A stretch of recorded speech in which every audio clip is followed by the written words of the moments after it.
Katika ulimwengu wa diplomasia ya kimataifa, anga si tu njia ya usafiri, bali ni jukwaa la kuonyesha hadhi na nguvu ya taifa.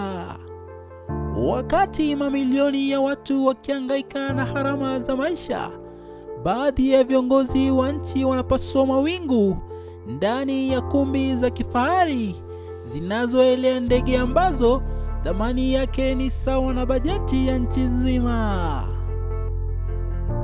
Makala hii inakupeleka ndani ya ikulu hizi za angani, ambapo tunaangazia marais watano wa Afrika Mashariki wanaotumia ndege za gharama ya juu sana.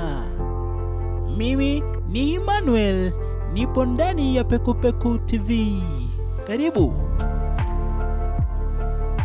Anayeongoza orodha hii ni Felix Tshisekedi wa taifa la DRC.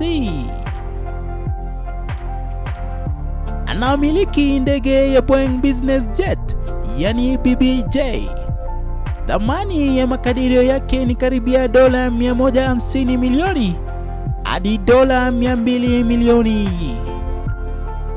Serikali ya Demokrasia ya Kongo imenunua ndege ya kisasa yenye uwezo wa safari ndefu na vifaa vya kifahari kwenye shughuli za rais.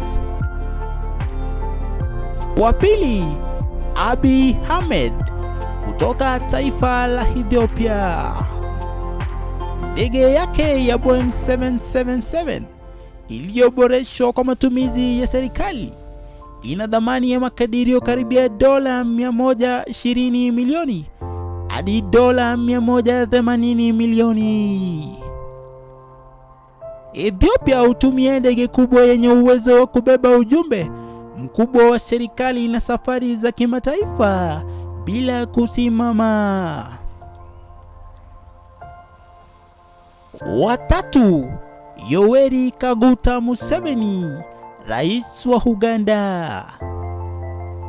Ndege yake inajulikana kama Gulfstream G550. Thamani ya makadirio yake ni karibia dola 50 milioni mpaka dola 65 milioni.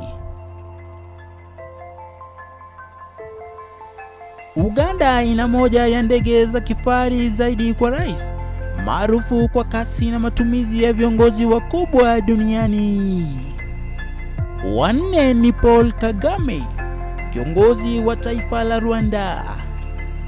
Ndege yake aina ya Bombardier Global Express au Global 5000 ina thamani ya makadirio karibia dola 40 milioni mpaka dola 60 milioni.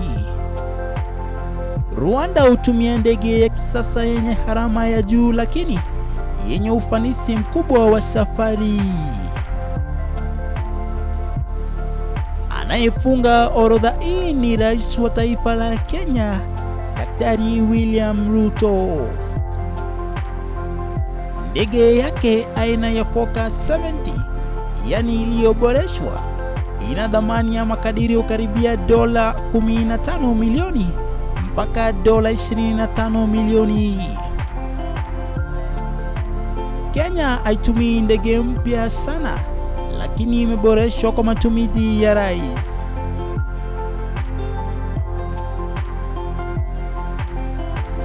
Nimekuwa wako Emmanuel ndani ya Pekupeku TV. Hadi wakati mwingine tena, kwaheri.